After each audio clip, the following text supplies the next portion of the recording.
In the final hours of the Third Reich, a small group of people locked themselves in the underground corridors of the Chancellery. Some were high-ranking officers, others were secretaries, cooks, bodyguards, radio technicians, assistants, and children.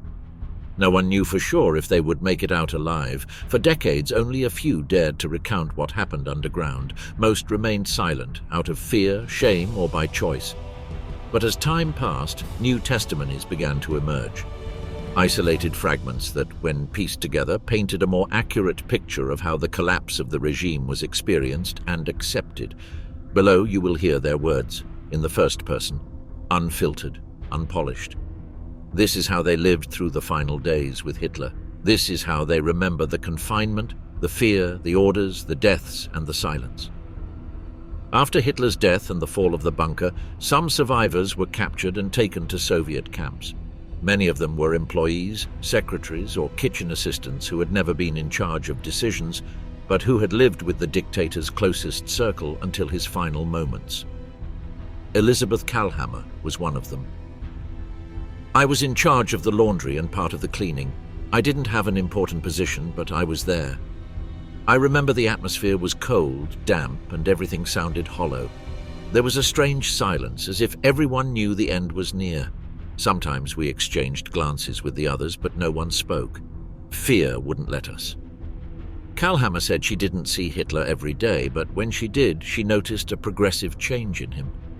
At first, we saw him walking, greeting people, even just nodding. But in his last few days, he didn't go out anymore. He stayed in his room. Once I saw his secretary come out crying. Something serious was happening, but no one said anything. As the days passed, the atmosphere became more tense. Explosions were heard closer. The walls shook. Many knew there was no escape. They asked us to burn documents, throw things down the drains, break typewriters. We did what we were told. We didn't ask questions. I remember throwing away folders without reading what they said. We just took what they gave us. Even though they were support staff, many noticed the changes in their superiors. Their faces were paler, their pace more hurried. No one slept well. One night, I felt something very serious was going to happen. Eva Braun greeted me with a smile that had no strength. I thought it was strange because she never spoke to me. It was like a farewell. Kalhammer survived and years later shared her story. For a long time she remained silent, but when she decided to speak, she said it was her way of closing what she had experienced. What marked me most was the smell, a smell somewhere between dampness, gunpowder, and fear. I never forgot it. It stuck to my clothes, my hands, my memory. Another person who was in the bunker was Constanza Manziali. She was Hitler's personal nutritionist. Her main role was to prepare the meals he required, always following strict rules. I cooked under supervision. Everything had to be tested beforehand. There was a lot of mistrust. Even the water used to boil had to be filtered twice. In his last days, he hardly ate. He only accepted puree, clear soup, and stale bread. Manziali was one of the few people who still had direct contact with Hitler. She watched him closely. She handed him plates. She noticed his gestures. His hands trembled. Sometimes he dropped his cutlery, but he didn't say anything. He just ate in silence, staring at the floor. He had stopped talking about the war. He no longer asked about military reports. One evening, she was asked to prepare a meal for 6. No one explained why. She complied. It was a strange dinner. Everything was served in silence. There was wine, but no one drank. Only Eva Braun tried to smile. The others barely spoke. That was the last dinner for the closest circle. Manziali wasn't invited. She just left the dishes in the anteroom. She said she felt like it was all over. After that, the goodbyes started. A secretary hugged me and told me to run if I had the chance. I didn't understand anything. I only saw people packing small things. Some were crying. Others were writing letters. Constanza tried to flee the bunker through the tunnels. She was last seen in the nearby streets. Her final fate is uncertain. It is presumed she died in the escape or was executed. One of the most detailed testimonies is that of Rokus Mish, a telephone operator in the bunker. He was young, had served as an escort, and was later assigned to communications. I was on the phone almost around the clock. Sometimes I connected calls between offices in the bunker itself, other times with commanders outside. But in the last few days, no one answered anymore. It was like talking to ghosts. Mish witnessed how the structure of the bunker was crumbling from within. Spirits plummeted. Hope vanished. Hitler passed by me and didn't look at me. He no longer saluted. He walked slowly. His face was grey. All he said was that he didn't want to go down alive. That word, alive. I repeated it all the time. He said that his superiors began to give contradictory orders. Some said they had to resist. Others said they had to leave. No one trusted anyone. One night, they told me to prepare a call with the outside world. No one answered. Another time, they ordered me to disconnect everything. I did. Then I locked myself in the cable room. I didn't want to hear any more. Mish was one of the last to escape through the tunnels. He fell prisoner to the Soviets and spent years in prison. Upon his release, he wrote his memoirs and gave interviews. I didn't shoot, I didn't kill, I just connected cables. But I was there. I saw everything. I heard the world collapse, one telephone line at a time. Elsa Kruger also experienced those days from the inside. She was secretary to Martin Bormann, one of Hitler's closest men. Unlike others, she had access to the decisions that were being made in the final hours. Bormann came in and out with papers. He read things in a low voice. He asked me to take notes, but there was no longer any order, only desperation. The worst was when he made me destroy documents. He said nothing should remain. Kruger saw how the final wills were prepared. He was present when the last papers were signed. He noticed that the seals were used in haste. Hitler dictated entire sections to me. He looked at me but didn't see me. He spoke as if he were alone. He demanded precision. He reviewed every line, even though nothing mattered anymore. He said that in the bunker there were unwritten rules. No one should speak more than necessary. No one should cry out loud. No one should enter certain rooms without being called. Eva Braun crossed the corridor like a shadow. She smiled for no reason. Once she gave me a small box of perfume. She told me it was to remember me by. I didn't know what to say. It seemed like a farewell, but I didn't ask. Kruger survived the war. She was arrested by the British. She was never convicted. She lived in silence for the rest of her life, never appearing in public. Only once did she give a brief interview in which she said, "I saw power die." And I did nothing. I just typed. I just made notes. I just signed. After the shot, Traudl Junge didn't enter the room. She stood still, staring at the floor. One of the assistants took her arm and led her away from the main corridor. There, in a narrow room, they waited without speaking for almost an hour. Someone came and said it was done. They didn't give any details. They just said to carry on as if nothing had happened, not to go out, not to cry, that we shouldn't ask questions. Traudl helped type a final note for the remaining officers. Then she was instructed to destroy documents. For hours, she tore up papers and burned them in a metal bucket with other women. Smoke filled the room. Ash floated like dust. Every sheet I burned felt like it was part of a story no one would ever know. Letters, lists, reports. Everything went up in smoke. I thought about what she would say to my mother if she saw me like this, with my hands black, my hair dirty, burning secrets. The next day, she was ordered to join a small group in an attempt to escape. They left through a side tunnel. They were poorly fed, unarmed, and afraid.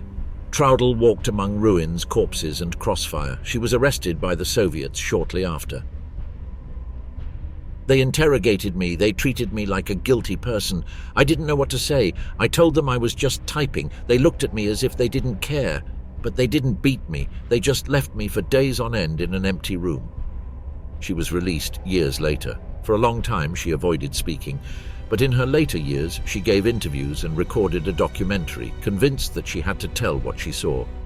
At first, I thought I was a victim. Then I understood that however small my role, I helped keep everything turning.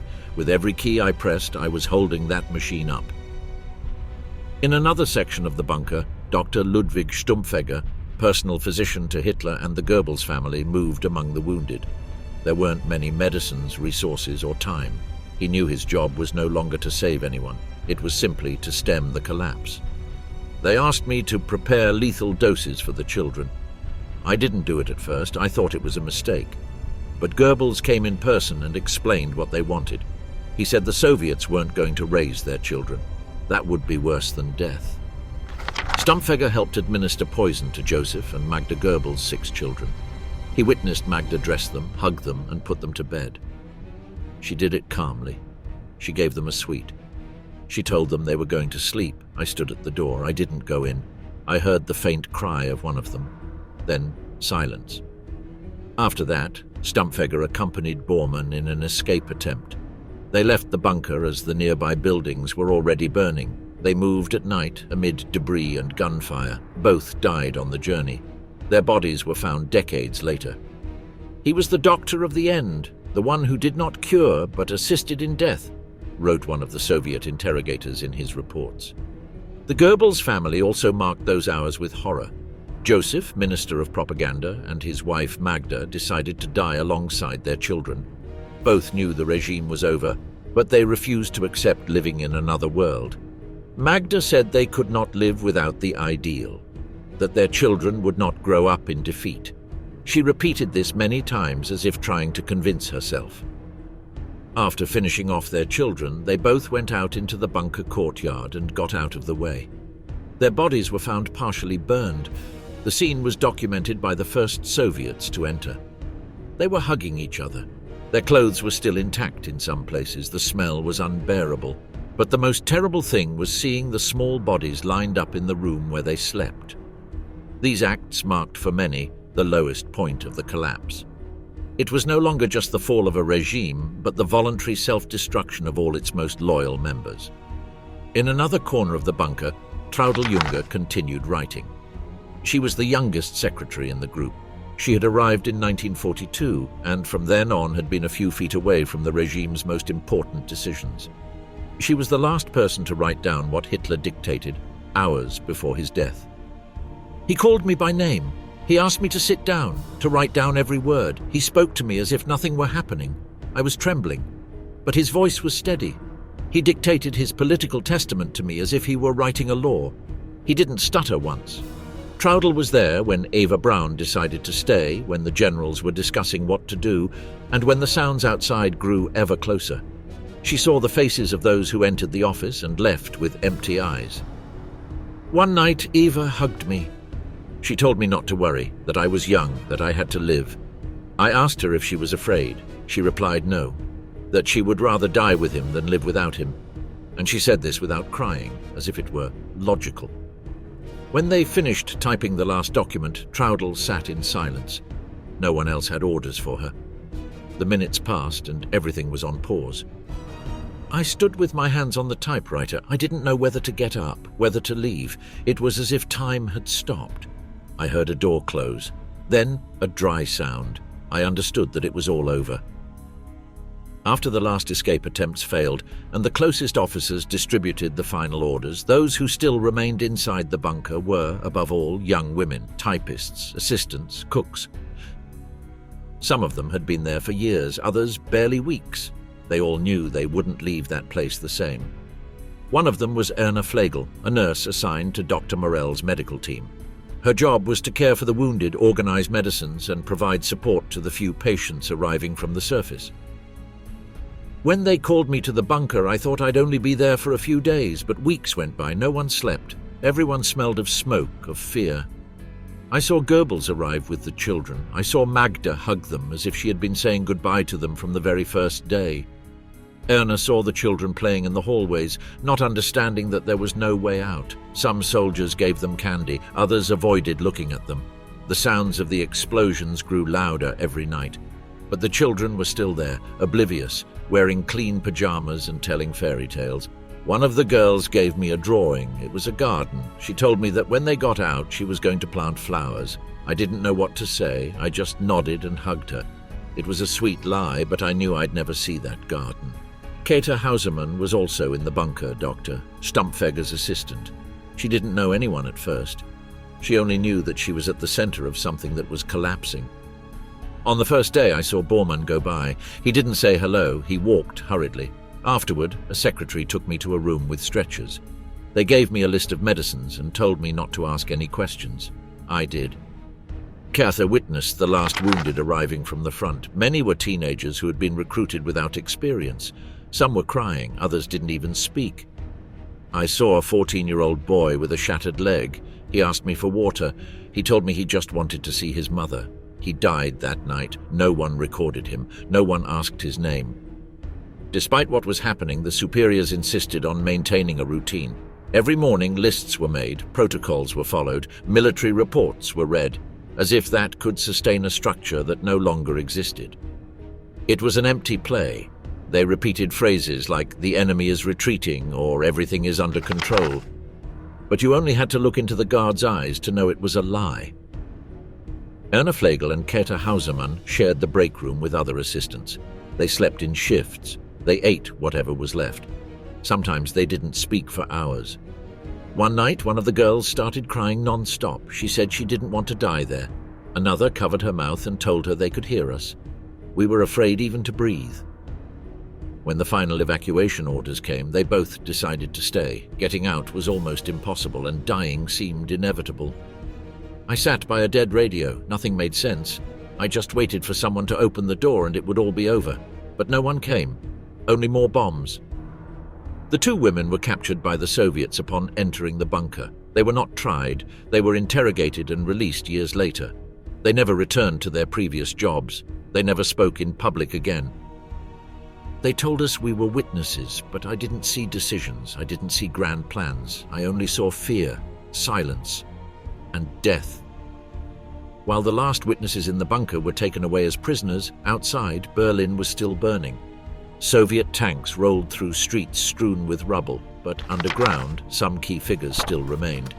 Among them, Hans Bauer, Hitler's personal pilot, and Wilhelm Munke, one of those in charge of the final defense. Hans Bauer had served the regime from the early years. He had known the Führer since before the war. He was his trusted pilot. I had flown with him across half of Europe, but in the final days there were no more flights. He told me he wasn't planning on leaving by plane. He didn't want to end up like Mussolini, hanging in a square. He looked at me and said, "You won't be flying with me anymore." And he said it as if he'd already left. Bauer was one of the few who kept hoping for an air exit until the very end. Even with the skies closed and the runways destroyed, he kept asking for a chance. I knew it wasn't possible. But I clung to the idea that we could fly out, that there was a secret airstrip, that there was still a plane hidden somewhere. But there was nothing left. He was wounded while trying to leave the bunker with a group of officers. He was captured by the Soviets. His leg was amputated without anesthesia. He survived. Years later, he wrote his memoirs. I saw everything falling, not in a nosedive, but in slow motion. No one screamed, no one rebelled. They just let themselves fall, one after the other. Wilhelm Munke was an SS general. He had been put in charge of the defense of central Berlin. His order was to maintain control until the last moment. But there was no control anymore. Only scattered groups, poorly armed and with contradictory orders. I knew we were lost, but I couldn't say it out loud. If anyone heard, I would be arrested. So I kept repeating that we were going to hold on, although no one believed me anymore. Munke lived in the bunker with the rest of the security personnel. He slept very little. He walked the corridors with maps in his hand. He pretended there was a plan. They asked me for decisions, but there were no options anymore. The enemy was on every street. Ammunition was running out. The radios didn't respond. It was like a sinking ship without a rudder. He was one of the last to leave the bunker. He surrendered to Soviet troops with a small group. He was interrogated, imprisoned, and released decades later. They didn't shoot at me. They didn't insult me. They just looked at me as if I was worthless, as if it were an old chess piece that was forgotten. With him, the attempt at armed defense also ended. The other groups, scattered in tunnels, subways, and passages, fell one by one. Some tried to get out of the way. Others simply gave up. Outside, the city burned. Inside, the air grew thick. The walls dripped with moisture. The remaining bodies were beginning to swell. The documents were already ash. The voices no longer screamed. Among the last to be discovered were the cooks, the cleaning assistants, and the young messengers.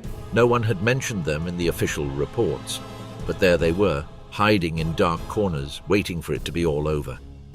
One of them, a teenager named Peter Högel, had served as a messenger between wards. He carried notes, food, and sometimes just walked on orders that no one understood. He was captured in a side corridor, alone, covered in dust, his eyes wide open. I said I didn't know anything, that I was just a kid. They yelled at me, pushed me, but they didn't kill me. Then they put me in a line with others. I was the youngest. Many of those young people weren't interrogated. They were just kept to one side. The Red Army considered them part of the apparatus, but without weight. Some were released. Others were sent to labor camps. Almost all of them disappeared from the records. With that, the bunker was closed. A place meant to be a refuge turned into a tomb. The roofs withstood the bombs, but they couldn't contain the end. Each witness came away with a different part of the same disaster. Some spoke, others never said a word again. But everyone knew that in that confinement, the story had ended forever. After the bunker fell, the chaos didn't end. Berlin was a field of ruins, the streets filled with Soviet soldiers, frightened civilians, and the remains of buildings. The few survivors who emerged from the tunnels were arrested, interrogated, or simply ignored. One of those who narrowly escaped was Gerda Christian, another of Hitler's secretaries.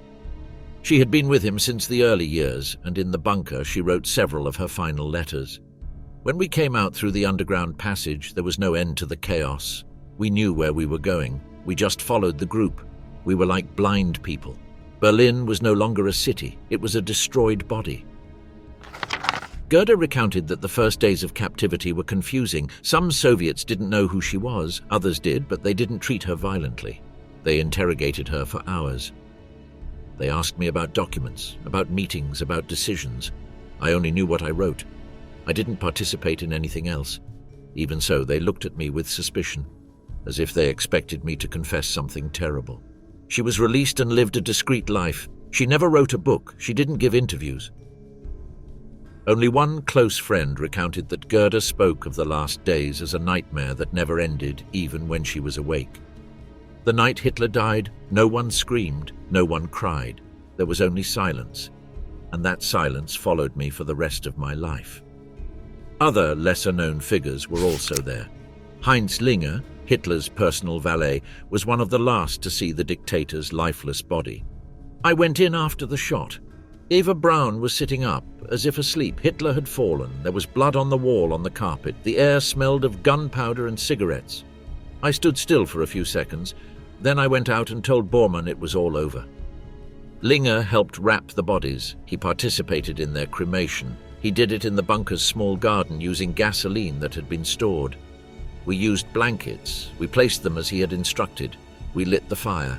The flames were weak at first from the humidity, but then they rose. The smoke was thick. No one spoke. Captured by the Soviets, he spent years in prison. Then he was released and published his memoirs. He described the details without embellishment, without emotion. It was like extinguishing a lamp. No noise, no ceremony, just fire and ashes. There was also Otto Günscher, Hitler's military aide, another of the direct witnesses to Hitler's fall and the moments that followed. I closed the door when he asked me to. I stayed outside. I knew what was going to happen. I didn't move. When I heard the shot, I wanted to hit the wall. But I stayed still. They told me to open it. I did. They were no longer breathing. Günscher helped with the cremation, as did Ling. They were trained for it. They knew it had to be done quickly. It was part of the protocol. There were no tears, just chores. One brought the gasoline, another lit the fire. I stood watching. No one said anything to me. He was also captured, interrogated extensively. He spent more than 10 years in Soviet prisons. In prison, I dreamed of the bunker, not of the gunshots, of the silence. I still hear that silence every night. The statements of these two men became key sources for historians.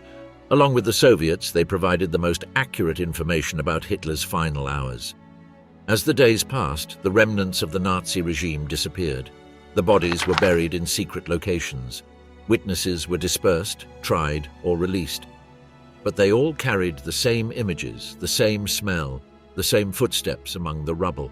Among those survivors was Johanna Ruff, a Red Cross nurse assigned to the bunker in its final days. She was barely 20 years old. She didn't know anyone. She arrived on medical orders without knowing where she was going. I thought I was going to a hospital.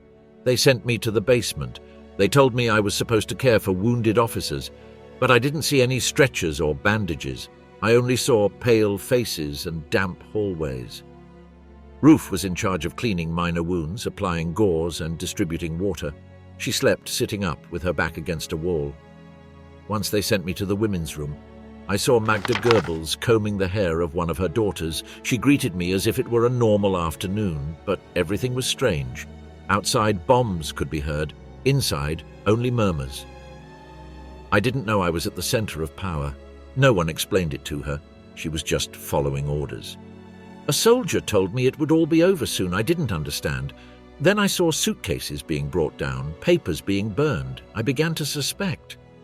She was one of the few who managed to get out alive on foot along a side street. She walked alone for hours. She was finally picked up by a group of Soviet soldiers who took her to an internment center. No one asked me anything. They just gave me soup and a blanket. I slept for 2 days straight. When I woke up, I thought I'd dreamed everything. The days following her final days in the bunker were marked by confusion. No one knew for sure who had died, who had escaped, or who was in hiding. The Soviets advanced street by street, searching for survivors, documents, bodies. Some witnesses were captured without knowing why. Others surrendered voluntarily. Each had their own version of events. One of the women arrested was Liselott Czerwinska, a translator assigned in recent days to the bunker's communications area. She had been urgently summoned without explanation. Upon arrival, she found an environment she described as unreal. It seemed like a place outside of time. No footsteps were heard, only distant voices. They gave me some papers to translate and locked me in a room. I didn't see Hitler, I didn't see the generals, I just worked in silence. Czerwinska witnessed the final disorganization. Orders arrived in duplicate, messages contradicted each other, documents were thrown away unread. One of the soldiers told me that nothing made sense anymore, but we still acted as if everything was normal. We clung to an empty routine because the other thing was to accept the end. She didn't try to escape. She stayed until the Soviets arrived. She was interrogated, released months later. She never wanted to speak publicly. She only left behind writings that her children found after her death. I wrote everything down because I didn't want my head to keep it all to itself. It was like having a fire inside. It burned. Also present in those final hours was Walter Wagner, a legal officer who helped draft and formalize Hitler's wills. He wasn't part of the inner circle, but he had access to the most delicate decisions in the last 2 days. I was asked to prepare the paperwork. Hitler wanted everything to be legal. Even in defeat, he was still thinking about stamps and signatures. He dictated every word precisely. He checked the dates. He had me read it aloud. Wagner watched as the dictator signed his political and personal testament, accompanied by Goebbels and Bormann. After signing, he said nothing. He closed his eyes for a moment as if he had nothing else to do. I gathered the documents, left the room, and never saw him again. He was captured after the bunker fell, interrogated by the Soviets. He gave his testimony in writing. He never worked in the legal field again. He died in anonymity. I always thought that if someone asked me what it was like to be at the end of the world, I would answer silent, nothing more. Meanwhile, Martin Bormann, Hitler's personal secretary and head of the party chancellery, was trying to organize a last bureaucratic stand. He continued signing documents. He gave orders. He gathered papers that were no longer leading anywhere. I saw him walking the halls with a folder under his arm. He talked to himself. He wrote things down in a notebook. No one listened to him, but he kept giving instructions. He was last seen trying to flee with Dr. Stumpfegger. His body was found decades later, partially buried. His death was confirmed by poisoning. He was one of the few who never accepted the end. Even when everything was collapsing, he kept talking about reorganization. Around him, the few remaining officers tried to maintain some control. There were rosters, guard duty, internal patrols. But there was no longer any structure. It was an empty shell. One of the young men who lived through those moments was Armin D., a cadet who had been assigned to the bunker in recent weeks for minor duties. He was never quite sure why he was there. They told me they needed hands. I was 17. I thought I'd be helping with supplies. I ended up locked in a place where everyone was preparing to die. Armin carried messages, cleaned hallways, handed out food. He heard snatches of conversations, watched as the adults avoided looking at each other. I once heard one say he'd rather shoot himself than be taken prisoner. Another said maybe there was a tunnel that led to the airport. It was all rumors. No one knew anything. When the falls started, Armin knew he had to leave. He joined a group that tried to escape through a side passage. They were intercepted. He was one of the few in the group who wasn't shot. I threw myself on the ground and played dead. Then I crawled into a basement. There, some Russian soldiers found me. They didn't know who I was. They gave me water. They let me live. He spent years trying to forget. He never wanted to go on television or write. He only told his story to a few friends in a low voice. I saw how it all ended, and the worst part is that no one screamed. No one asked for help. They just hung their heads, as if that's what they deserved. In the Soviet reports documenting the capture of the bunker, the objects found were listed: charred remains of furniture, partially burned pieces of paper, syringes, vials of poison, neatly folded children's clothes, books, torn photographs. All in silence under meters of earth. One of the first to enter was Officer Ivan Klimenko. He had been fighting in the streets of Berlin for weeks. He didn't know what he would find beneath the floor of the Chancellery building. We went down with flashlights. The air was stale. The corridor smelled of blood and damp. We didn't hear voices, only the echoes of our footsteps. It was like a grave. Klimenko and his group found the remains of the main hall, the communications room, the offices and bedrooms. Everything turned upside down, burned, abandoned. There was underwear on the floor, torn-out photographs, remains of rotten food, but what shocked us most was finding toys, teddy bears, small shoes. They were neatly lined up in a corner. According to reports, that was one of the moments that affected the soldiers the most. They didn't understand why there were children in that place. They told us later that they were the children of a minister, that they had been killed before escaping. We didn't believe it, but there was the evidence. Klimenko wrote in his notes that he had never felt as cold as he did in that corridor, not because of the temperature, but because of the atmosphere. He said it was as if death hadn't left yet. I had seen many horrible things in the war, but nothing like this. There was no blood, there were no screams, just things that seemed frozen in time. Another of the Soviet officers, Mikhail Stepanov, was assigned to guard the site for the following weeks. His task was to prevent looting and preserve whatever remained of value. I would spend hours at the entrance to the bunker. Sometimes I would go down there with a comrade just to see if it was the same. And yes, everything was the same. No one touched anything. No one wanted to stay there for long. Stepanov wrote in his diary that the soldiers avoided talking about the bunker, that even the toughest among them preferred to patrol other sectors. They said that place was cursed, that there were shadows, noises. I don't believe in those things, but I didn't like being alone down there. The Soviets took photographs, collected evidence, and sealed off several areas. Some documents were sent to Moscow, others were lost, many were never classified. Among the papers found were unsent letters, private notes from aides, medical instructions, food recipes, inventories, nothing of strategic value, just routine fragments amid the collapse. In one of the rooms, a handwritten schedule was found. It included wake-up times, meals, meetings, rest periods. It was dated a few days before the end. It was as if they were still trying to live in order, even though the world had already ended, wrote one of the translators who helped review the documents. Another indirect witness to the events was Karl Schneider, a German soldier captured near the bunker. He had not entered it, but was forced by the Soviets to identify bodies and belongings. They showed me photos. They told me names. I barely recognized some of the faces. Many were disfigured. Others were just bones.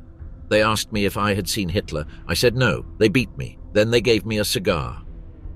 Schneider was taken to several destroyed houses in the vicinity. They asked him to point out escape routes, tunnels, secondary entrances. He knew nothing. I was just a private. I was there because I was ordered to, but in their eyes I was an accomplice. So I kept my head down and answered what I could. He was released a year later. He never spoke publicly again. He left only a letter in which he said that the hardest part wasn't the war, but what came afterward. The questions, the stares, the sleepless nights, that was worse than the bombs. In parallel, as the remains of the regime were being processed, the Soviet media published conflicting versions of Hitler's death. Some said he had escaped, others that he had been captured. The confusion lasted for months. This made the survivors' testimonies even more important. Interrogations intensified. Some were forced to repeat their stories over and over again. They wanted us to say what they expected to hear. If you changed a word, you were a suspect, one of the former bunker attendants recounted in an internal document years later. Meanwhile, the physical structure of the bunker was partially destroyed. Some sections were dynamited, others were sealed with concrete. The remains remained underground, hidden for decades. Little by little, the survivors' names faded into the archives. Some died in anonymity. Others rebuilt their lives far away. All carried the memory of that confinement. Years later, researchers began to track down the testimonies of those who were there. Some had refused to speak for decades. Others only shared what they knew in isolated interviews, almost always at the end of their lives. One such voice was that of Johanna Ruff, who had been just a trainee nurse when she was sent to the bunker. Her testimony was recorded by a German historian in the 1980s. For years I said nothing, not to my family, not to my children. I said I had spent the war in a field hospital, but as I got older I felt I had to tell the truth. Johanna didn't know anyone in the bunker, not the senior officers or the secretaries. She only knew that something serious was happening.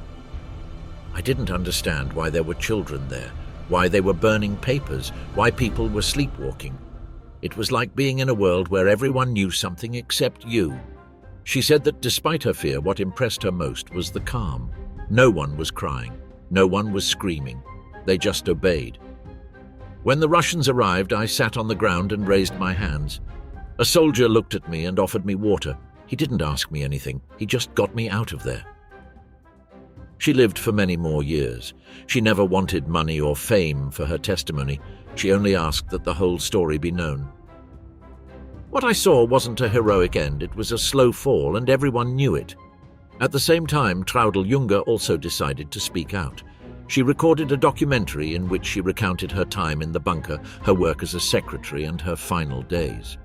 She said that at first she believed herself innocent, but later understood her responsibility.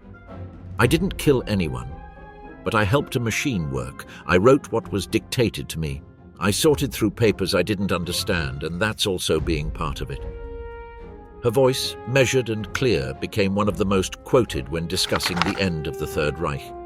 She said she wasn't looking for forgiveness, only the truth. Some want us to say we knew nothing, others want us to say we knew everything. I say what I saw, and what I didn't want to see. The documentary was broadcast in several countries. Many people who had never heard of her recognized her for her sincerity. She was one of the few who unapologetically assumed the weight of having been there. I saw Hitler sign his last paper. I saw Eva Braun smile before she died. I saw children playing with dolls in the middle of the war. Nothing can erase that. Elizabeth Kalhammer, who had been a kitchen and cleaning assistant, also decided to speak out. In her old age, she gave interviews where she always repeated the same thing, that the smell of the bunker never went away. It was a mixture of sweat, humidity, smoke, and fear. It stuck to my skin, and even when I bathed, it always came back in my dreams. She didn't know Hitler personally. She only saw him from afar, but she knew something big was coming. Orders came in silence. Shouting was forbidden. The corridors were long, and no one looked each other in the eye. For a long time, she thought her role had been insignificant. Then she understood that even those who cleaned, cooked, or brought coffee were part of the structure. Maybe we didn't decide anything, but we kept the place going. We kept everything running as it fell apart. When his testimony became public, many were surprised by the lucidity of his account. He didn't use harsh words. He simply recounted what he saw. Once I threw papers into a cauldron. I didn't read them. I was told to, and I did. Maybe there were lives in there, stories, evidence. I'll never know. The sum of all these accounts formed a puzzle, not a complete one, but enough to understand how the fall came about, not just of a regime, but of all those around it. No one screamed, no one rebelled, no one escaped.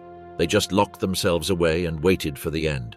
Many of them lived to old age, some in silence, others telling their version, all carrying the same image: an underground bunker, dark corridors, dry orders, burnt papers, tired faces, and the echo of a story that ended without glory, without a march, without a flag, only ashes. In recent years, new voices have emerged that until now had remained silent. Witnesses who, out of fear, loyalty, or trauma, kept the details of what they experienced in the final days of the Nazi regime to themselves for decades. These statements complete the puzzle. They don't change the core, but they do refine the image. They show corners that were previously dark.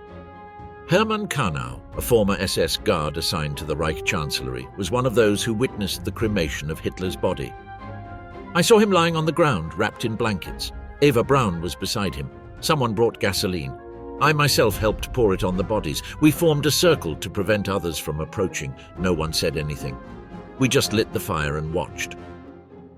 This account, given to German researchers in the 1990s, coincides with other known accounts, but adds a previously unmentioned detail: the use of soldiers as a human wall, preventing other witnesses from seeing the bodies. They didn't want anyone to remember the image. They wanted it to remain only as a symbol, not as burnt flesh. It was a direct order. Another who spoke was Heinz Mathiesing, a communications technician. Their job was to maintain the flow of messages from the bunker to the few remaining active points along the front. The orders we received were confusing. One day we were told to resist to the bitter end, the next to prepare for surrender. Even after Hitler died, messages with his signature kept coming in. We knew then that someone was forging it. Mathiesing recounted how, in the early hours of May 2nd, the operators began erasing communications records. They told us it was for security, but we all knew it was to cover our tracks. We burned papers, tore tapes. It was like erasing history in real time. Another little-known witness was Fritz Tornow, the Führer's dog handler. He was present when Blondie, Hitler's favorite dog, was tested.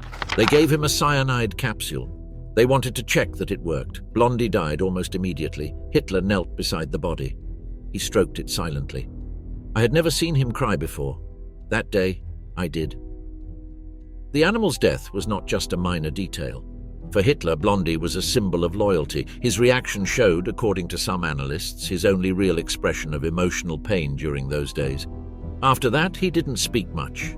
He only said that everything was ready, that everyone should do their part. Tornow also recounted that the other dogs were executed later by direct order. They were not to be left alive. We took them to a side room. We used capsules. None suffered, but it was a difficult scene. Everyone was silent, as if they knew their time had come. Arthur Axmann, head of the Hitler Youth, also offered a different perspective. He tried to escape from the bunker that same night, May 1st, along with Martin Bormann and Dr. Ludwig Stumpfegger. We left through the subway tunnel. We walked for hours. At one intersection, an explosion knocked us to the ground. When I got up, Bormann was no longer responding. Stumpfegger was badly injured. I continued alone. Axmann's testimony was crucial in confirming that Bormann died that night. For years, it was believed he had escaped. His account helped locate the remains decades later. I saw his body covered in debris. I recognized him by the ring. I didn't stop. I couldn't. I just wanted to get out alive. Johanna Wolff, one of Hitler's personal secretaries, added another layer to the dictator's behavior in his final days.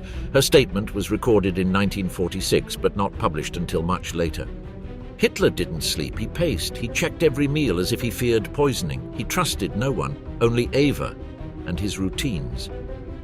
According to Wolff, the Führer maintained a structure of simulated activities, meals at the same time, meaningless meetings, walks through a narrow hallway he called the garden. He liked everything to seem normal. He said history should remember that he was orderly to the very end, that he didn't decompose. The secretary also confirmed that Eva Braun refused multiple offers of evacuation. She could have fled but didn't want to. She said her place was with him, that if he died, so would she. And she didn't say it dramatically. She said it as if it were the most logical thing in the world. These testimonies showed that not everyone clung to survival. Some took the end as a responsibility, or as a personal promise that had to be kept. Karl Schneider, a private and temporary assistant outside the bunker, also left a later account. I was ordered to dig some graves behind the building. There were 5 of us. We didn't know why. Later I learned that they buried officers there who died before the Russians entered. His testimony adds a little explored detail: the execution or death of lower-ranking officers whose bodies were never officially identified. I saw one shoot himself in front of us. He said he wouldn't be taken prisoner. No one stopped him. No one buried him with ceremony. They just pushed him into the hole. Years later, Schneider was questioned by historians. His account was verified by remains found in 1972. "I never wanted to tell this, but I had nightmares. I still dream about it." These accounts came to light late, but they fit together like missing pieces. They were voices from the margins, from those who didn't sign orders or plan strategies, but they were there, they saw, they listened.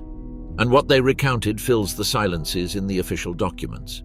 Some recounted minor aspects, such as the state of the food or the repetitive behavior of the staff. But amidst these details, moments appeared that spoke volumes. One of the kitchen assistants, whose name was withheld at her personal request, recounted that in the last few days, many soldiers ate in absolute silence. It wasn't out of fear, it was out of exhaustion. They no longer asked what was there. They sat down, ate what we gave them, and left. Sometimes they didn't even speak to each other, as if their mouths no longer had any meaning. She also mentioned that in the bunker's corridors, loudspeakers were used to broadcast messages in Hitler's voice, even after his death. They told us it was to maintain morale, but it was strange, hearing him say everything was still going on when we knew he was no longer there. These kinds of manipulations were part of the collapse. A fiction was constructed within the confinement, as if by doing so they could delay the end, as if feigning normalcy would change everything. In the final testimonies, details emerged that, while not changing what was already known, did give a clearer texture to the bunker atmosphere. It wasn't just the physical place that was crumbling, but also the human aspect. One of the most unexpected accounts came from a young quartermaster's assistant, referred to only as PW in the files. His job was to distribute clean clothes and collect dirty ones. He said that in the last 3 days, no one had asked for new clothes. They stopped changing. Some clung to their uniforms like armor. Others didn't even button them. They sat with their coats open, staring at the floor. I knew something was wrong, but I didn't ask. He recounted that on the last night, several officers tried to disguise themselves as civilians to escape. They cut off their insignia, exchanged clothes with kitchen assistants or drivers. Some managed to get out, others didn't. "I saw a colonel put on a waiter's jacket. He left through a side door. He never returned. Another tried and was discovered by his own comrades. They killed him on the spot. They said it was desertion." These episodes hadn't been mentioned by the High Command. It was part of the chaos, of the silent chaos that was taking hold of everyone. An account also emerged that spoke of the final moments in the radio room. An operator named Helmut Fuchs described how messages were sent with false codes just to confuse the enemy. We knew it was useless, but we did it anyway. It was the only thing left to us, to pretend there was still a plan. Fuchs also recounted that one of the last orders was to cut all connections, turn everything off, end the voices. I did it. I flipped the switch. The radio went silent. And it was as if they had turned us off too. In those final days, according to several witnesses, discipline had disappeared. Some wept in the corridors. Others prayed. Many drank in silence. Alcohol was one of the last resources to calm the fear. A soldier named Gustav L., in charge of distributing bottles of liquor to the officers, recounted that in the last 24 hours he had handed out more alcohol than in the previous 3 weeks. They asked for vodka, brandy, whatever. Some drank it neat, others shared it in whispers. They told me it was for the cold, but it wasn't cold. They did it to forget that the end had already come. A woman named Erna B., a nurse, left a brief but powerful account. She had been assigned to care for Magda Goebbels' children. She remembered seeing Magda holding a white box. She went into the room. She closed the door. When she came out, she was crying. She didn't say anything. She just sat in the hallway. I couldn't get in. I only heard one of the children say, "Mum, I don't want to sleep anymore." The document didn't identify what happened next, but it was already known from other sources that Magda and her husband poisoned their 6 children. This account added an intimate, minimal image that put horror into a childlike phrase. Everything I saw those days stays with me, but that phrase, that voice, is what wakes me up at night.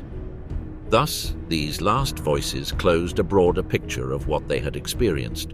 From those who burned documents to those who turned off radios, from those who executed dogs to those who poisoned their own children, everything happened in the same place at the same time, underground, and everyone, to a greater or lesser extent, knew that what they had done would be buried, that the world would see the remains but not the gestures. That history would speak of dates, not phrases like, "Mum, I don't want to sleep anymore." In the tunnels of the bunker, there were no proclamations, hymns, or final speeches, only curt orders, prolonged silences, and wordless farewells. The witnesses who were there didn't recall grand phrases or theatrical gestures. They remembered damp-smelling hallways, closed doors, blank stares, and clocks that no longer mattered. Everyone knew the end had come. No one said it, but no one doubted it. In the days preceding the fall of Hitler and Eva Braun, the atmosphere inside the bunker oscillated between denial and resignation. Statements concur that meaningless routines were maintained. Meals served at the same time, walks through narrow corridors, meetings without meaning. Hitler dictated letters, reviewed maps that no longer represented anything, and gave instructions that no one followed. Eva Braun dressed carefully. Some members of the entourage maintained a mechanical demeanor. Others took refuge in alcohol or a false calm. No one shouted, no one argued. They simply complied. Testimonies showed that a facade of control was maintained until the final days. Heinz Mathiesing recounted how radio messages bearing Hitler's signature continued to be sent to each other even after his death.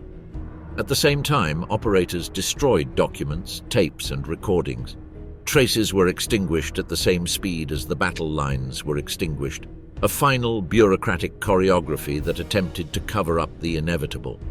The death of Blondie, Hitler's dog, was a turning point for several witnesses. Fritz Torner recounted how she was used to test the cyanide capsules.